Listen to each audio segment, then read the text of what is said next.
Hello, everybody, and welcome to today's episode of Help, We've Got Anxiety. On today's show, we're going to be talking about, in one of many of a series of talking about transitioning back to school with my very special guest, Stephanie Kozak, founder and educational director of Mother Earth's Learning Village. So please stay tuned.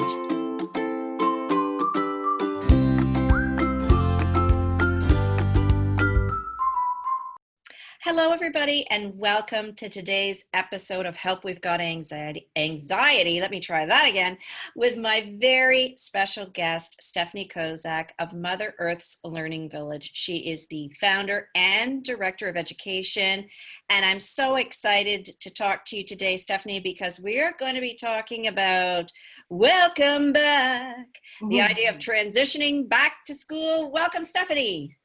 Hi, good morning. Thank you, Laurel, for having me here. Ooh, exciting topic for sure. Well, the word on the street is the kids are thinking about this. So in your school, how are the kids talking about the transition back to school? So right now we're in our summer camp, which is super fun. We're in the woods. It's very free. It isn't so free right now. I will say that the children's thought process has really been focused on what this means for them. Things that I've been hearing is, children are concerned about the mask and it being hot and how would I concentrate? And then they're like, what about my friends in the next classroom if I can't go in their cohort? And what does recess look like? And why can't I just stay at your school? And why do I have to, go to the bathroom at a certain time? So what I'm seeing is they're already putting their hands up at the village. We usually don't put our hands up to go to the bathroom. You can use glue when you want. They're already it's like they're being trained in compliance. Like, can I go to the bathroom? Can we go outside? And I'm like, guys, we don't need to ask. Yes, you guys want to go outside? Let's have a vote. Who wants to go outside? Everybody puts up their hand. And that's how it goes. The autonomy for our children is going to be so lost. Not only did we already have them, sitting in desks a little bit more, there's less free play going on and outdoor learning. I remember being in school in the 80s, and when it was too hot because we didn't have air-conditioned environments, we went outside for math class. That was the best day. You were like, yes, let's do our math on the rocks. So for me, thinking about them, we had a child doing a COVID screening. They had a little tent going on, and the children couldn't come in unless they COVID screened. These are 6-year-olds. Role-playing COVID screening. So this is on their mind. And if I was to, I wish I could show you inside the classroom, because I've been doing camp for 12 years with anywhere between 15 to 22 children. I'm just going to say that I have never seen so much anxious behavior, so much sort of aggression coming out, so much frustration over buttons or shoes.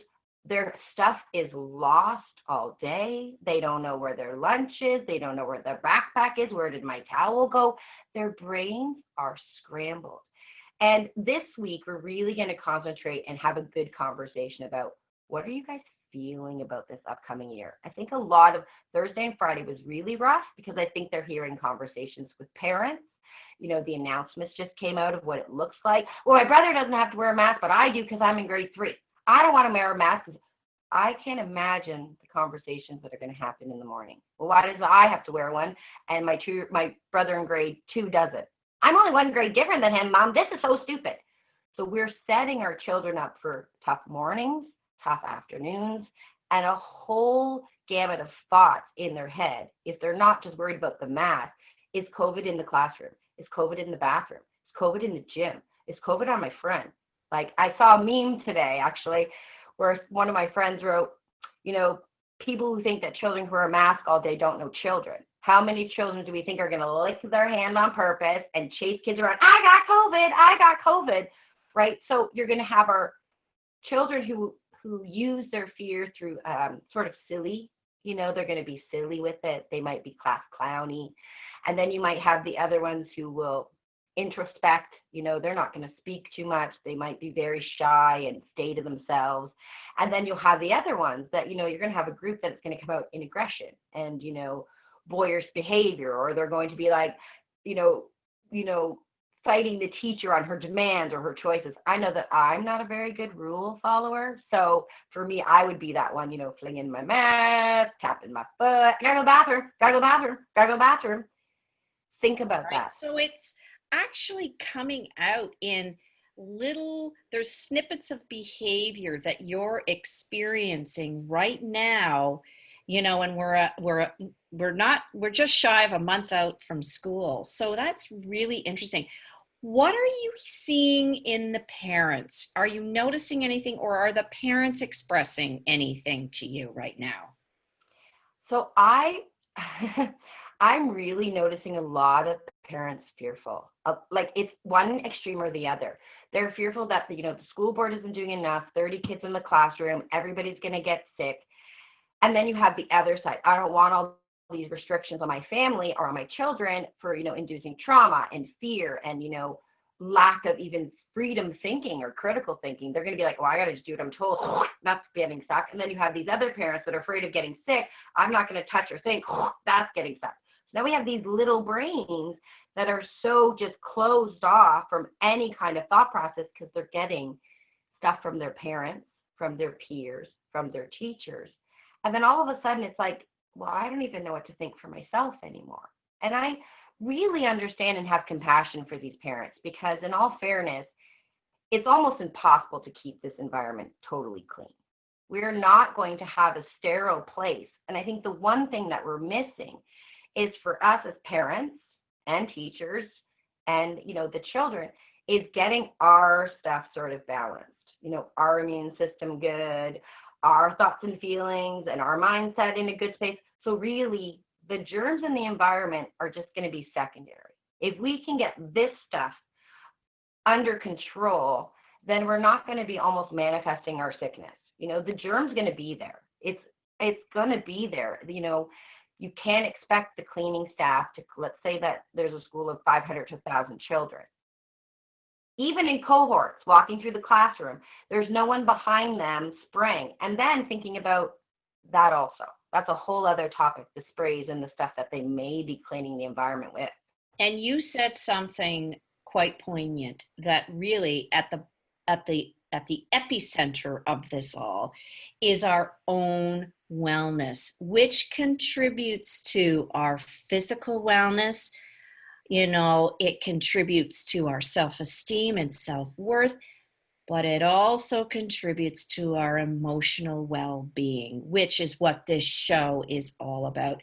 Now, what have you heard from, because I've heard a few things from educator friends, what have they told you how they're showing up for this school year?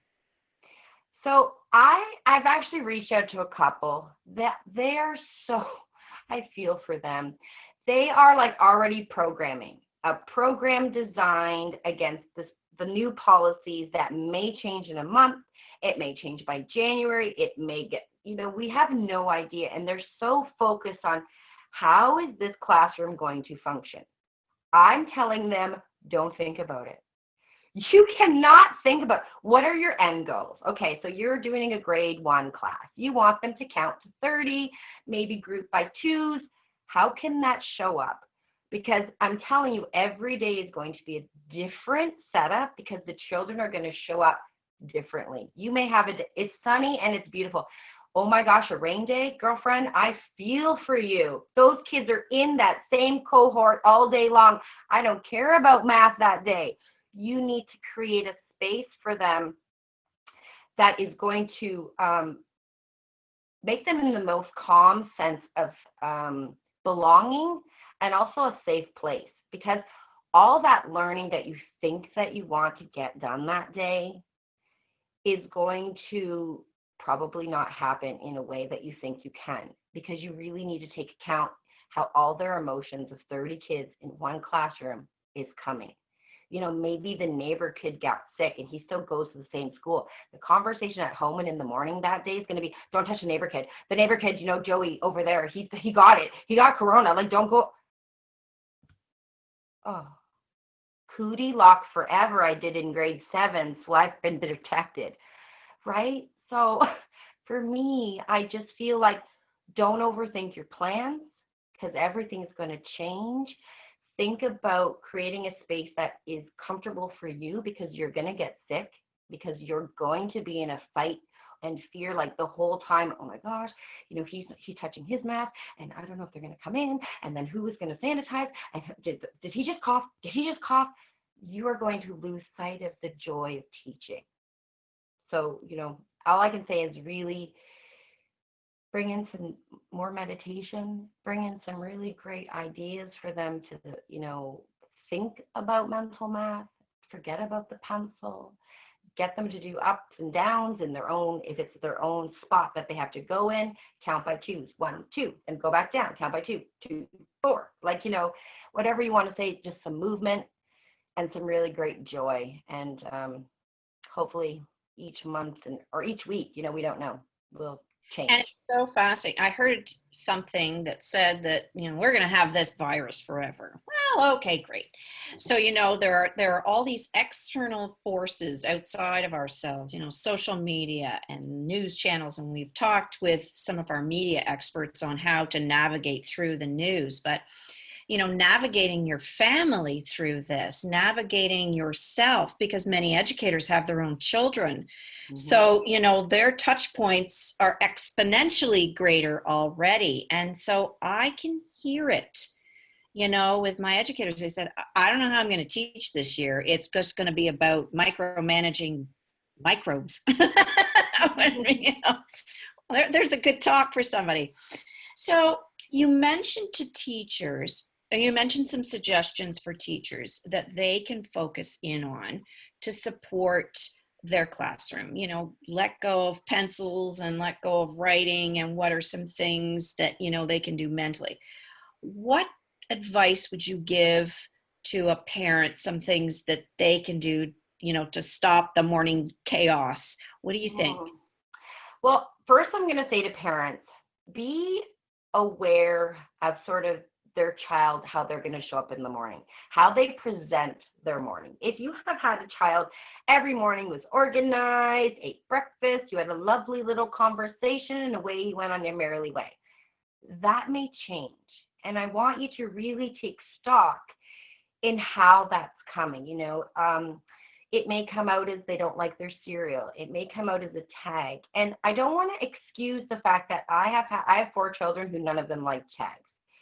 They went to Catholic school sometimes. They went to public school. They're in the private school now. But I had mornings I had to cut out tags for all 3 kids. Okay? But if you cut out the tag and they're still very heightened, and now it becomes the shoes or the socks, please take stock in that's their body, and that's how they're learning to express themselves, that they're not okay. They're not okay with going to school. So instead of take a moment and pause and say, what really is these socks trying to tell me? What's my child's body language? Is he resisting the door? Does he say as soon as he gets, oh, I forgot to brush my teeth, I need to go to the bathroom. If they do that kind of flow, I want you to you may not be able to do it that morning, but give yourself a mental note. We have to sit down and have a conversation tonight, because my child's showing up. And if they come home and they're very exhausted, maybe very cranky, maybe more miserable, than you're like, wow, what's that? You love carrots. What do you mean you don't like carrots for dinner tonight? That stuff is going to maybe show up at the end of the day, because during the day, they're going to be so in that place, okay, I can't go too far. And all of that takes really mental and physical capacity to keep our body in check. So at the end of the day, they might just, they're going to just they're not physically going to do that. I wish they would. And I wish they would show us that. Oh, that's how I feel, mommy. But if they do, then do that stuff with them. Figure out some way to release all of that angst, because it's just going to build, and they're really not learning. They're going to be shutting themselves off, mentally, and everything is going to be fed emotional and social right now. And it's just going to create this kind of flow within their body that I don't know what I feel. I don't know who's validating me. I don't know how to express this. And it's just going to come. So things that I really suggest is going out for a walk, getting their feet in the earth. Fall's coming. It's a beautiful time to play in leaves. and look at the way that the seasons are changing, take their shoes off, get music, do some scream therapy. Like just lay on the floor, both of you. Holy, we have the worst day. Come on over. I want to hug you, and then we're going to scream, and we're just going to, like just release it all out to each other, and then hug each other again. And then every time you need that, talk about what that scream represented. What were you trying to like get out of yourself? So both of you, your husband, the siblings, your grandma, your mom, whoever, like get yourselves down on the floor, get yourself outside. If you don't like dancing, which you all should, because it feels so good, who cares about what you look like? Just get it in there, feel it, and shake it out. But really look at the stuff that isn't the words. That isn't going to be, I hate school. All kids say they hate school. You hate school, why? And don't leave them with the questions. Are you tired? Because then they just give it as an excuse. Oh, yeah, I am. Because they don't know how. Like, you're like, oh, all she ever thinks is I'm tired. All she ever thinks is I'm sensitive. Instead say, really think about, where is it bugging you? My heart, Mom. My heart feels like it's exploding. It's pounding. Let's, try to touch base more on what that means.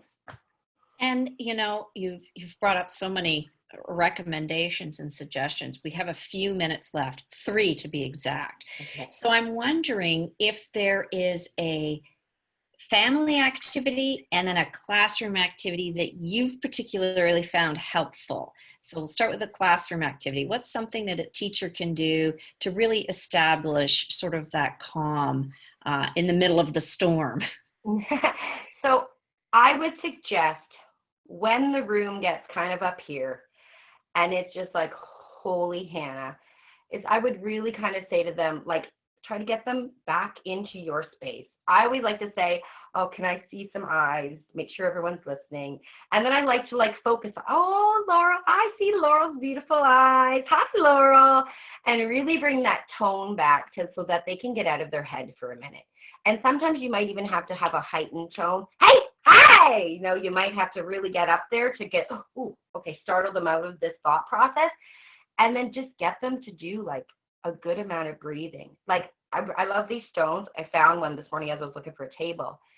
We kind of do it. We're like, oh, what is my thought saying? Putting it into the stone. What do I feel? You can pick something else if you're afraid they're going to start throwing them, but to each your classroom. Like maybe it's their own personal item from home that they can connect home in safety with. And you're like, what am I telling myself? What is my fears? And then if you want, you make it a lesson. If they're old enough to write it down, what was my head telling my rock? What's this thought coming out of my rock? And then kind of go here, like, throat or mouth. What is my words? Like, what do I want to say? And just get them to sit and then kind of go to their heart. Like, what is my heart feeling? And all of those things will, first of all, it will give you some insight on what your children are thinking in your classroom, and then some reflective practices for you to sort of hone in your classroom. And if that means you do every day, and it's just some deep breathing, and it's just some stretches, and just, and you're telling them, push it out, push the fear out, push things, whatever it's coming up and showing up in your classroom. That would be a great suggestion. And I just, I love mindfulness, as do you, and we love meditation, and, it's there. There's so many free things there that teachers can access to incorporate into their classroom. I could talk to you for like 12 years on this subject matter. Maybe we'll have you come back and talk more. So thank you, Stephanie, so much for being a part of Help We've Got Anxiety. And I will see all of you at your school soon, I think. I'm going to come for a visit. So thank you for joining us. Thank you for having me. Thank you. That was really great what Stephanie suggested about helping us to transition back to school. And I think there's a couple of things that really came out of it that are really important to focus in on. The first of all is really be kind to yourself, whether you're a student, an educator, or a parent. Really be kind to yourself and really have some self-compassion as you return to work. There's lots of great resources, lots of books on how to understand or how to get that compassion for self when you're transitioning back as part of your wellness regimen, shall we say, because many of us focus lastly on how well we're doing. And so really doing those check-ins to see, what do I need in the moment? And speaking of that, the second tip I have for that is building those collaborative people and thoughts and thinking around that transition back to school. Who are the people that have the knowledge that you can access? So whether you're a student transitioning back to school, and maybe you have a fellow student who's got access to resources, whether you're an educator and maybe you've got a team of educators that you use that can help you transition back to school. And of course, parents, get involved in those parent dialogues. What are you using? What products? What services? Really to help us transition smoothly. And I think the third thing to always remember, and I'm not sure I've mentioned this in previous episodes, but be patient and kind. So not only be compassionate to self, but be patient with yourself. Be patient with everyone around you, because we're all navigating through something brand new, something we've never experienced before. And so it's really important to be kind to each other, but especially to ourselves. Take care, and I will see you next time on Help We've Got Anxiety.